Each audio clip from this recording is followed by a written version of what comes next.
nggak hadir dalam gelar perkara khusus ini, Bang? Memang karena untuk perkara ini sudah diberikan kuasa kepada kami sebagai kuasa hukum, kamilah yang memang diberikan kuasa untuk hadir. Iya, hari ini ada undangan untuk hadir gelar perkara. Tentunya karena ini undangan dari para penyidik, ya kami menghormati dan kami hadir di sini. Namun kan kita semua sudah tahu bahwa gelar perkara ini adalah hanya pemaparan dari para penyidik untuk memperlihatkan nih dari awal sampai sekarang ini apa yang telah dilakukan dan langkah-langkah selanjutnya seperti apa. Jadi ini bukan pemeriksaan eksaminasi mengenai perkaranya, bukan pembuktian perkaranya, karena pembuktian nanti di pengadilan. Jadi kalau ada narasi seakan-akan disinilah nanti akan dilihat apakah sudah dilakukan, sudah benar atau tidak, itu salah narasinya. Jadi kita hanya melihat saja nih pemaparan dari para penyidik. Berarti dari pihak Pak Jokowi yakin bahwa gelar perkara hari ini tidak akan ada membuka, misal ada miskoreksi seperti itu atau gimana? Iya, karena forum untuk mengkoreksi suatu penyidikan bukan di sini. Ini hanya mereka memaparkan para penyidik apa yang sudah dilakukan, sehingga para tersangka tentunya memiliki hak kan untuk mengetahui mungkin apa yang telah dilakukan, apa yang sudah disita dan sebagainya. Namun kami sebagai pelapor juga memiliki hak nih untuk mengetahui kapan ini akan dilimpahkan kepada kejaksaan untuk disidangkan nantinya. Jadi ya sebenarnya walaupun ini bukan inisiasi dari kami diundang, tapi kami senang juga untuk hadir di gelar ini untuk mengetahui tindak lanjutnya akan seperti apa. Kenapa ada alasan nggak Pak Jokowi itu nggak hadir dalam gelar perkara khusus ini, Bang? Memang karena untuk perkara ini sudah diberikan kuasa kepada kami sebagai kuasa hukum, kamilah yang memang diberikan kuasa untuk hadir. Oke, cukup dulu. Ya. Nanti mungkin setelah gelar ya. Terima kasih. Aman. Terima kasih.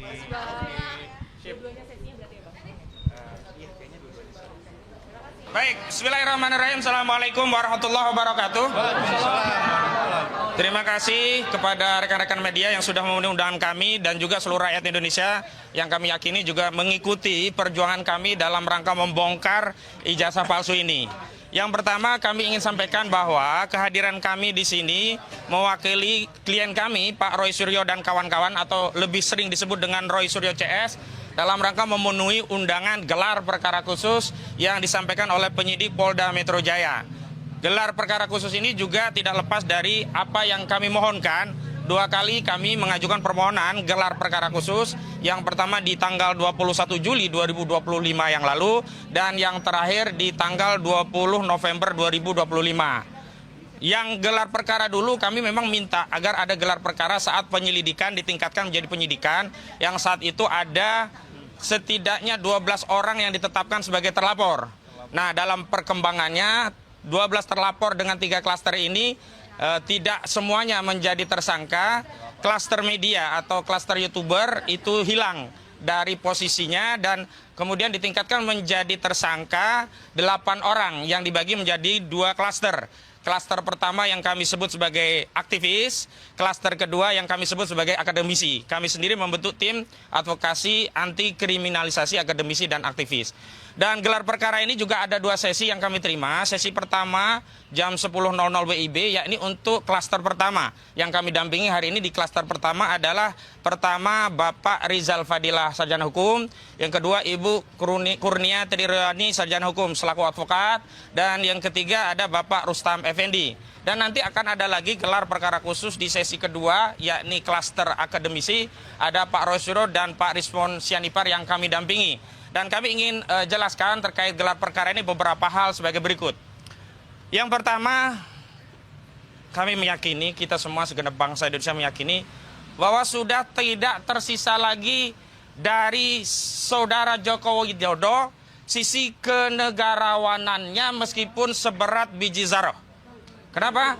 Karena sudah tidak mungkin lagi atau meminjam ungkapan laksana memasukkan gajah ke lubang jarum kalau kita mengharapkan saudara Joko Widodo menunjukkan ijazahnya sebagaimana itu ya pernah dilakukan oleh Pak Asrul Sani atau kalau di dunia internasional persoalan dengan kewarganegaraan yang pernah disampaikan oleh Obama.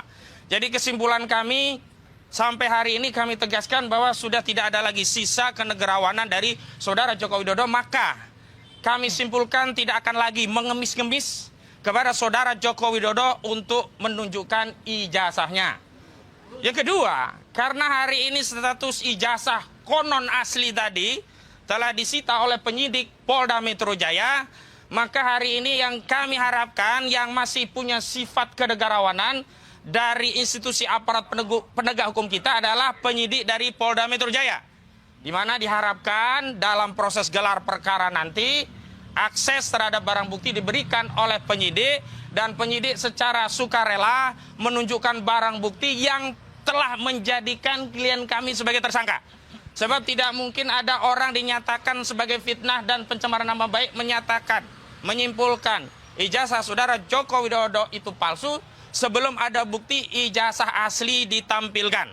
Dan sebenarnya dalam konteks pemeriksaan umum, biasa saja seorang penyidik menunjukkan barang bukti yang telah disita untuk meminta keyakinan sekaligus memastikan orang yang mau diperiksa apakah sudah melihat atau belum.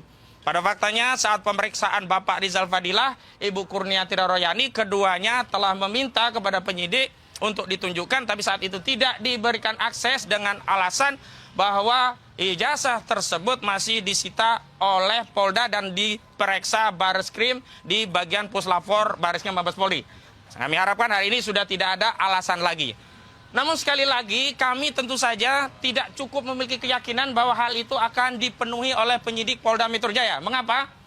Karena hari ini kebijakan-kebijakan dari institusi kepolisian yang kita cintai ini alih-alih teguh dan konsisten mengikuti hukum, asas, prosedur, dan substansinya, tetapi berulang kali menunjukkan anomali-anomali bahkan kontradiksi.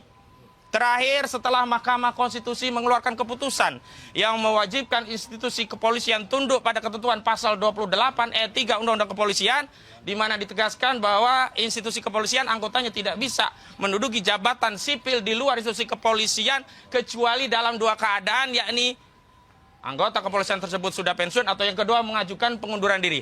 Tapi lagi-lagi kita justru malah kecewa karena bukannya atau alih-alih menerbitkan peraturan Kapolri untuk mentaati konsekuensi dari putusan Mahkamah Konstitusi.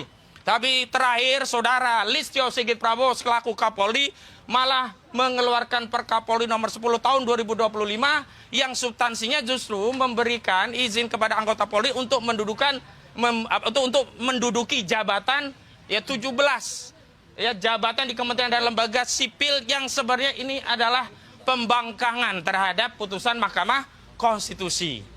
Jadi kami datang memenuhi undangan ini bukan karena akan ada keyakinan apa yang kami mintakan akan dipenuhi oleh institusi kepolisian, tapi kami memiliki niat akan kami sampaikan kepada seluruh rakyat.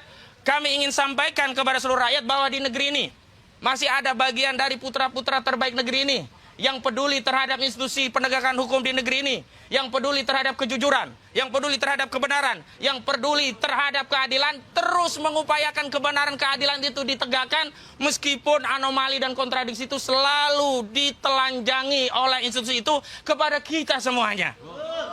Jadi sekali lagi meskipun apapun hasilnya kita tetap akan terus memperbaiki negeri ini karena kita lahir dan dibesarkan negeri ini bukan hanya milik polisi, negeri ini bukan hanya milik jaksa, negeri ini bukan hanya milik saudara Joko Widodo, tapi negeri ini adalah milik kita segenap rakyat Indonesia.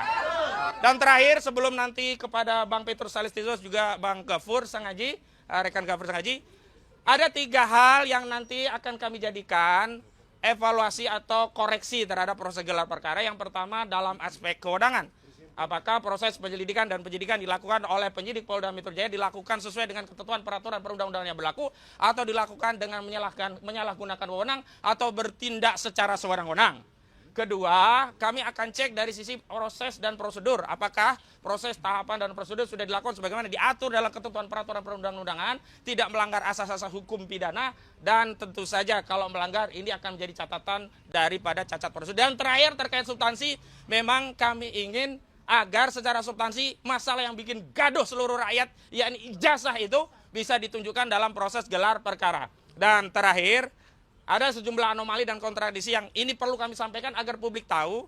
Dalam proses penyidikan dan peningkatan status tersangka itu semestinya calon tersangka diperiksa. Dan ini amanat dari putusan Mahkamah Konstitusi. Namun dari 8 tersangka ada satu tersangka yang belum pernah diperiksa sama sekali. Sementara penyidik